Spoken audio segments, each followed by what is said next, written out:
Alright, here we go. Welcome to part 2 of the Rings Dark Souls 2. Let's get right into it. Okay, so the Northern Ritual Band. This is another ring primarily for mages. There are 3 different versions of this ring. You get one in Sinner's Rise behind a hidden wall. You can buy one, or you can get one, I believe, from Carillion of the Fold if you get like a certain amount of intelligence or something like that. And you can get another one in Aldia's Keep, the +2 version, just basically for free. So they increase your spell uses by 10%, 20%, and 30%, and they reduce your health by 20%, 35%, and 50%. These rings are basically for if you want to get more spells at the cost of your health, you can do that. This is one thing that I think, sort of gives away that health is such an important stat, because when you use these rings, you definitely notice that your strength in combat, if you are going 1v1 against the enemies, is severely diminished. Health in Dark Souls is one of the most important things. That's why people pump so much health into their character when they are playing PvP. They go for the hard cap of 50 vigor. But yeah, if you want to be kind of like a glass cannon, the reason this ring is really good, right, if you're using really extremely costly spells, such as Forbidden Sun or Soul Geist or Crystal Soul Spear, because these spells are rare, so you don't get a lot of uses from them, and this ring can, at the cost of your health, give you more spells back. Okay, so the Lingering Dragoncrest ring. This ring has 3 different versions. You get one from Strait of Olifus. One is dropped by a desert sorceress, and the +2, the Wikipedia says you get one after you defeat 10,000 dark spirits. Those are the spirits that invade you, like Armored Dennis, for example. But on that note, I'm pretty sure I've played through the game and defeated Armored Dennis and actually gotten the +2 version of this ring. So I think he can drop it, but it's really rare. You get invaded by Armored Dennis on 2 separate occasions in the game. This ring increases the duration of your spells. However, your spells have to have a duration, so no offensive things, so no fireballs, Crystal Soul Spear, things like that. It doesn't work against them. It would be more things like Immolation, Cast Light, things that have like a lingering effect, if that makes sense. But yeah, that is the Lingering Dragon Ring. Okay, so the Ring of Giants. This ring has 3 different versions. The first one you can buy from Gavlan. The +1 you find in the Black Gulch, in like a giant's tomb, and the +2 you get after defeating the giant lord in one of the memories. So these rings are very heavy. They increase your poise. The normal one weighs 2 units, then 3 units, and then 5 units, and they increase your poise by 10, 20, and 30. So for their weight, they are better than any other item in the game. Let's say you had an item that weighed 2 units. There's no way you're going to get 10 points out of that, or an item that weighs 5 units, you're not going to get 30 points out of that. For reference, the Drang leggings, I believe, are 7.6 units, and they give you like 12 points or something. There are armor sets that give you more than that, have a better ratio. I think the Old Knight leggings are 8.6, and they give you 22 or something like that. So the Ring of Giants has a very good, weight to poise ratio. If you want to be... Poise is a very important stat if you want to be a tank, not just health, and definitely not just defense. I wouldn't say defense is that important for being a tank, more so health and poise. But yeah, that's the Ring of Giants. Okay, so the Red Eye Ring. This ring increases the aggro of enemies. I mean, you're easier detected by enemies, basically. So you can use it to help out a friend in a boss fight. If he's struggling, you can get the aggro towards you. You can use it to do the same thing with NPCs, such as Lucatil, that you want to survive a boss fight. And I've never used it in this way, but if you're going into an ambush, for example, you can try to lure the enemies out a little bit. However, I will say that, aggro distance and the aggro mechanic of enemies is very weird in Dark Souls 2. I don't really know how to explain it myself. Like, in a place such as the Iron Keep, for example, you will gain the aggro of enemies that had no business knowing that you were there, just because you attacked a certain enemy. This game sort of wants you to fight multiple enemies at once, so the aggro range of enemies completely messed up. I don't really like it. It's just use this ring at your own risk, basically. Sometimes you try to aggro them and it doesn't work because they're part of like an ambush, so they're supposed to trigger it together, you know what I mean? I don't like, I don't know. Use this ring if you want. It's just a little weird. I don't know how to explain it, sorry. Gower's Ring of Protection. This ring is quite heavy. I believe it weighs 10 units. You get it after defeating the horse of the Executioner's Chariot in Drangleic Castle. Basically, this ring reduces your damage from behind by a significant amount. It does break very easily though, but people used to use this ring sometimes when they were fighting the Ancient Dragon. As they were running away from the flames, they could potentially be hit, and it does reduce your damage like by an absurd amount, much more than pretty much anything else in the game. However, the drawback again is that it weighs a lot and it breaks really, really easily. But yeah, you have like an angel sort of giving you a hug from behind, and that's what the ring does. Okay, so the Hawk Ring. It increases the range of arrows. Moving on. I'm kidding. No, you can find it in the Forest of Fallen Giants by dropping down to the Salamanders. You can get it relatively unchallenged. You might have to dodge a few fireballs though. But, you know, as long as you can make the drop, basically. If you have a powerful bow build, I believe your bow will do more damage, or it will keep its damage over a longer range, if that makes sense. But bows are not that viable in Dark Souls. I don't think this ring is worth keeping on you ever, but hey, I've pretty much never seen anybody use it. I'm pretty sure I've never seen anyone use this thing, unless you're like, you know, just doing it for fun. All right, next up, the Old Sun Ring and the Ring of Thorns. I'm just going to group them together. The Sun Ring you find in the Shaded Woods in a iron chest, and the Ring of Thorns you get from Pate. On 2 separate occasions, I believe you can get this ring from him. They basically deal damage when you wear them and you take damage. They deal damage to the enemy. But it's not that much. It used to be used a little bit back in the days when people weren't that great at the game, so it was kind of like a trolley ring that people hated. I don't think it's very good right now. You're still getting staggered and stuff like that when you're taking the damage, and it's absolutely not worth using in PvP because you are handicapping your build. Like, rings are so important. You have to make the best out of the 4 rings that you get to use, and these rings just don't do enough for you, unfortunately. But yeah, they exist. The Sun Ring looks pretty cool, I guess. They both look pretty cool. All the rings in this game look pretty cool, but yeah, not really worth using whatsoever, unless you want to get a funny kill cam, I don't know. So, the Simpleton's Ring. You find this one in the Iron King DLC. It gives you 5 adaptability, but I don't think it actually gives you agility. Like, it doesn't count towards your points in agility, which is essentially what you want when you increase your adaptability. It also makes you invisible when you roll, so you can have like a little bit of, you know, like a ninja kind of build with it.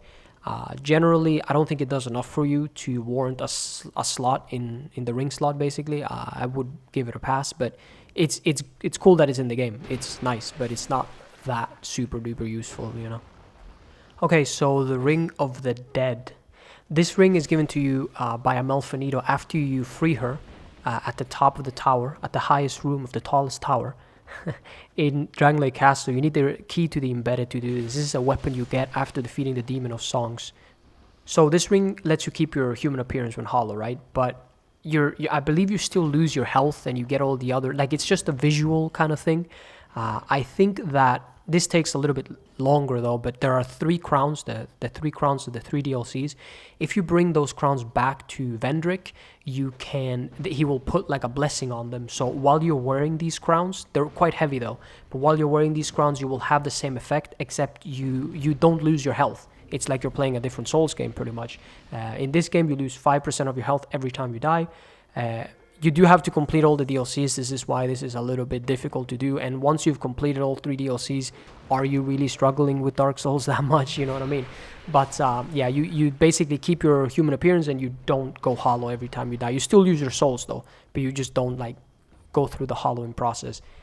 Ring of the Dead, however, quite forgettable. I don't think it's really that useful. It's mainly for like aesthetics, I guess. Alright, so the Strength Ring, Dex Ring, Ring of Knowledge, and Ring of Prayer. All of these rings basically give you 5 points into their corresponding, stat.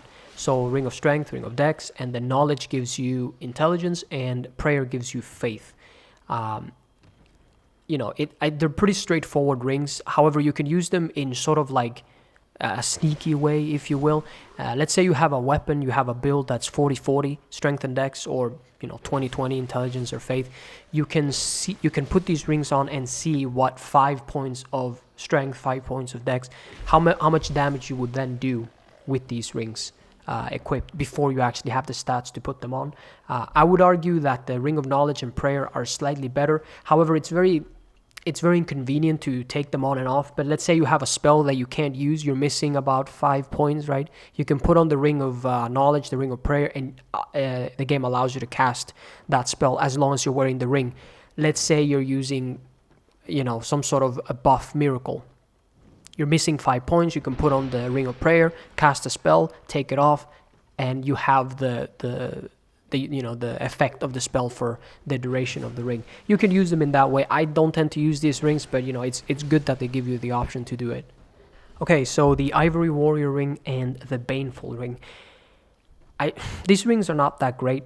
Let's see, the Ivory Warrior ring, lets you retain more stamina when you're blocking. So essentially, I believe it gives you 5 stability, and the Baneful ring increases the amount of stamina damage that you do against the enemies. So the Baneful ring is not that great in PvE because you can't really deplete enemies of stamina, and you absolutely cannot deplete bosses of stamina. You can't drain them.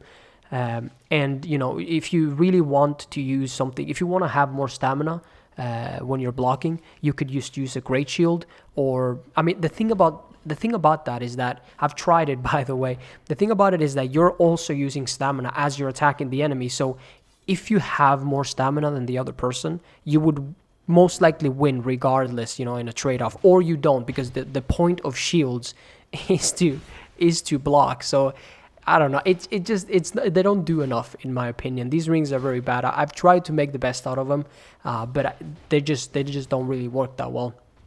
The Ivory Warrior ring is given to you by the Covetous demon in the Ice DLC, and the Baneful ring, after you turn on the furnace, you can go in the second DLC, you can go back to the first bonfire, and there should be an elevator there. It looks kind of cool. It has a lion. Lions are always nice, but unfortunately, they don't really do that much for you. All right, so Flynn's ring. This is another ring really loved by players. It is on par with the Ring of Blades +2. It gives you 50 points of damage. However, it comes at a pretty hefty drawback. You have to have very low equip load. This is in reference to your actual vitality stat. Of note, this ring should never be used with the Royal Soldier ring, and if you are to use it with the third dragon ring, I think that you cannot go above 9 vitality. So basically 9 is your cap, because I would recommend using the third dragon ring. Combining this ring with the Ring of Blades +2, you can potentially gain 100 damage on your weapon. That's why it's very used in PvP. However, you will be a little bit more squishy because you can't really wear super heavy armor. And again, if you equip the Royal Soldier ring, it will actually act, because the Royal Soldier ring increases your maximum, or it basically increases your vitality, it increases your equip load. So it will, destroy the damage of this ring. It's found in the Sholva Sanctum City DLC. Okay, so Yorgh's ring sometimes deflects spells. I don't think it's worth using this ring either. I mean, are you kidding me? Using a ring slot to sometimes have the chance to deflect spells. I do find that in PvE, a lot of the time you can just sidestep spells. You don't even need to roll them. Yeah, it's just weird, isn't it?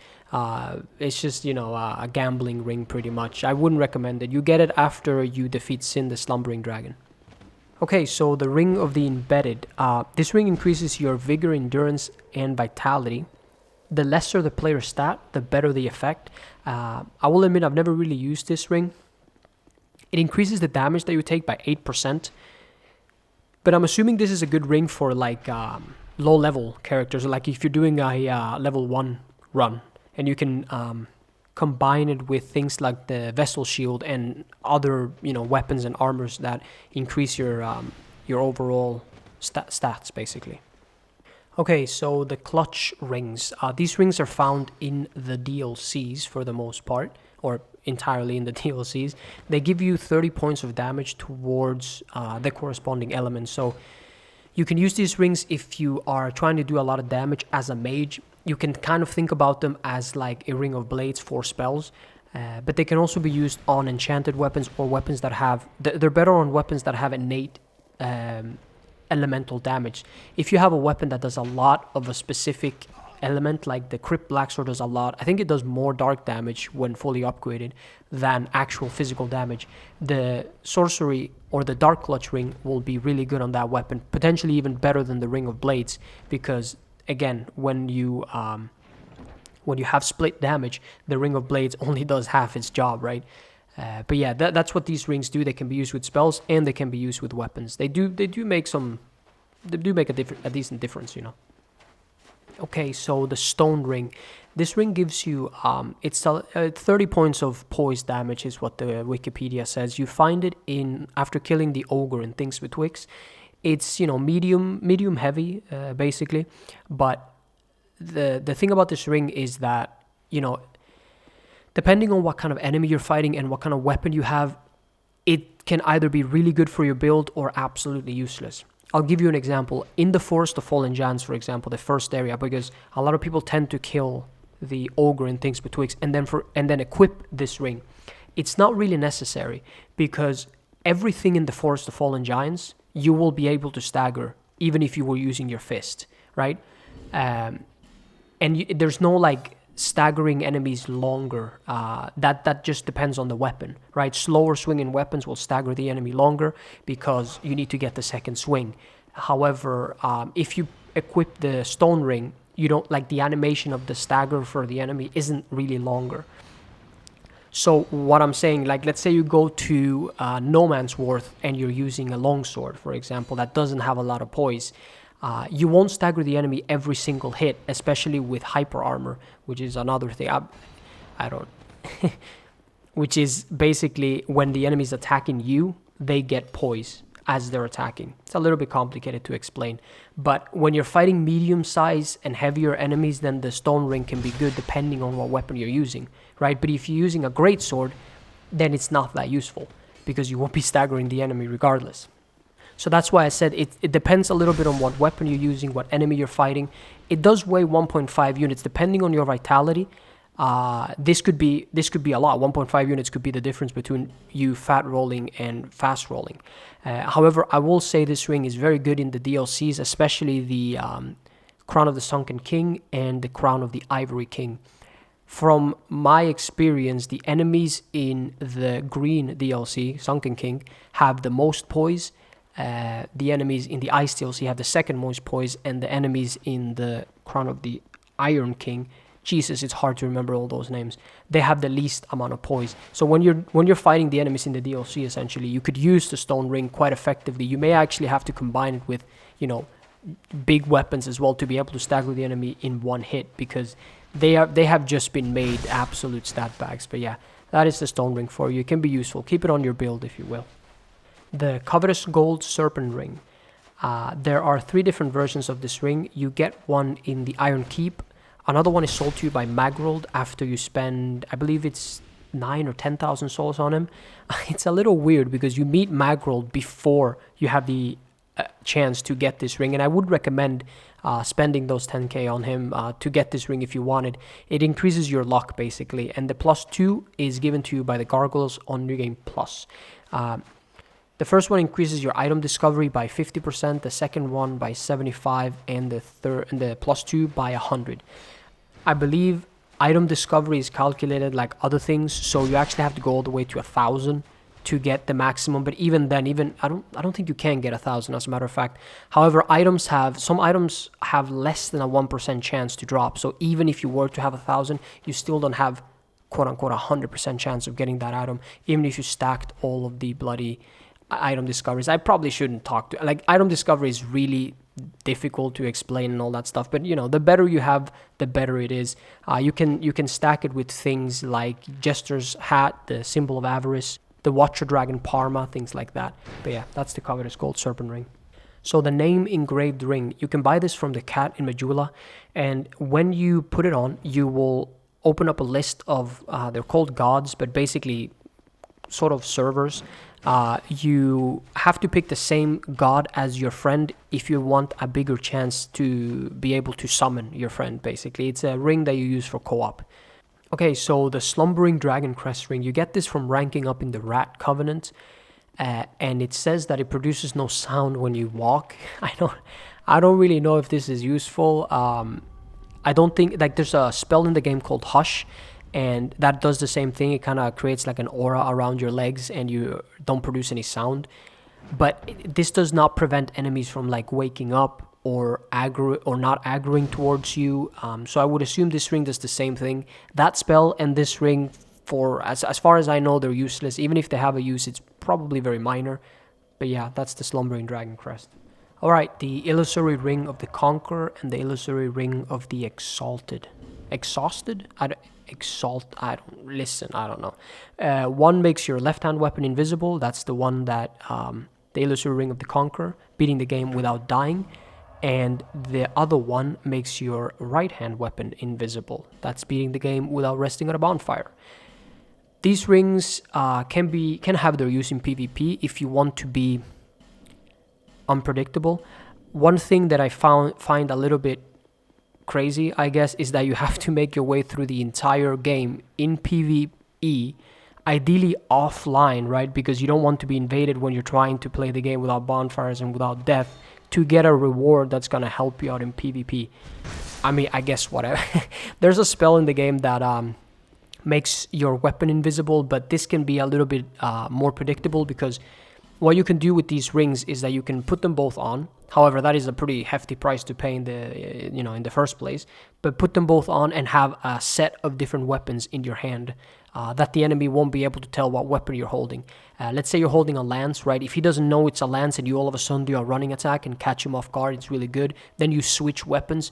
He doesn't know. Like, your character will hold the weapon in a certain way, but lances, long swords, spears, rapiers, all of those weapons, your character holds them in the same way. So until you attack, the opponent won't be able to tell what weapon you're using. And again, large clubs, great clubs, things like that, they have the same sort of animation as your character is holding them. So, and you can mess around with them with like both hands and using a weapon with both of your hands. He won't know what it is, right? It could be anything.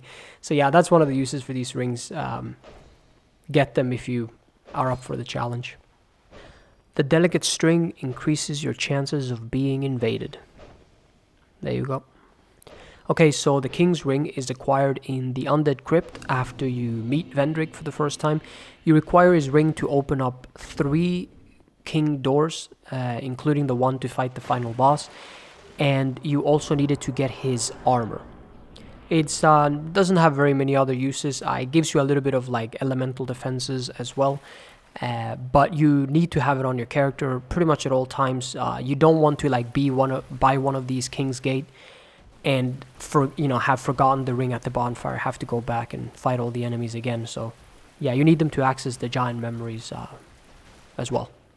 Okay, so the Covenant rings, I'm probably gonna just talk about all of them together. For what it's worth, all of them weigh about 2 units, or I mean 0.2 units. The blue seal is given to you by Solden after you join the Blue Sentinels Covenant in Majula. It gives you 3% more health. Can be decent early on, but again, as soon as you get like a ring that is better, like the Life Ring in the Forest of Fallen Giants, or the Chloranthy, or the Ring of Blades, you should probably switch it out. The Guardian Seals, you get it in Hate's Tower of Flame when you join the Blue Sentinels. You do need a token of fidelity for this. And this Covenant, as well as the previous ring, the Blue Seal, have some sort of correlation. If you're wearing the Blue Seal and you get invaded, someone from the Blue Sentinels, the people in Hate's Tower of Flame, it's very confusing, can potentially come to your aid and help you out. That, I mean, if you get that to happen, you are very lucky. Not a lot of people play this game anymore, so that's very unlikely. And not only that, but the Blue Sentinels Covenant, it wasn't ever one of the more popular ones whatsoever. So the Crest of Blood, this ring has some decent purpose. Actually, you can use it to increase the bleed damage that you do. Bleed and poison are quite difficult, especially, I mean, Yeah, both in PvP and PvE, I would say. Bleed is probably slightly worse than poison, but you can use this ring along with some gauntlets to increase the amount of bleed damage that you do. The Crest of the Rat and the Bellkeeper Seal. These rings, when you have them equipped, I believe you pull players that are in those areas. These are like the try-hards, you know, trashy covenants that are just there to annoy the heck out of you. But basically, players are being pulled into your world, and you can use the traps and the enemies to your advantage. Both of these rings, the Crest of the Rat and the Bellkeeper ring, does this. Okay, so the Sun Seal. You get it by joining the Heirs of the Sun Covenant in Harvest Valley, and it increases the strength of your miracles by 5%, so you can get a little bit of a boost in your miracles. Vanquisher Seal, you get this ring after ranking up to rank 3 in the Company of Champions, which is the covenant that makes the game more difficult, and you do more damage with your bare fists. I mean, it's cool, but like if you want to do a bare fist build, I don't know if it would be better to use this ring or the Cestus or the Caestus, or maybe this ring actually can be combined with the Cestus or the Caestus, because the Caestus are weapons, right? So I would imagine they would do more damage than your fist even with this ring on. Maybe you can combine them. I've never tried it though, but yeah, the Vanquisher Seal. Okay, the Ancient Dragon Seal. This ring, when you equip it and you drink an Estus, you get 50 points more of health when you drink an Estus. You have 12 Estus. If you find that worth it, I'm not sure. You get it by joining the Dragon Remnants Covenant. This covenant can be a little cool. You need 30 dragon scales to get the full or all the rewards from the covenants, and one of which is the dragon headstone and the dragon torso, which makes you look like a dragon. It's pretty cool. Yeah, that's the Dragon Covenant. Okay, so the Abyss Seal. This is the Dark Covenant ring, and like the Sun ring, it kind of helps you out a little bit in your to your hexes. It gives you 7.5% more powerful hexes at the cost of 30 HP. So you could potentially kill yourself with this ring. Okay, so that was it. By the way, the footage that you've been watching is from my Let's Play of this game. It's under playlist on my channel. You can check that out if you want as well. I do implement a lot of these tips with rings, with weapons, playing strategies. If that's something you think you would enjoy, it's totally there for you to watch. However, hopefully you enjoyed this video, learned something, and I'll see you next time. Goodbye.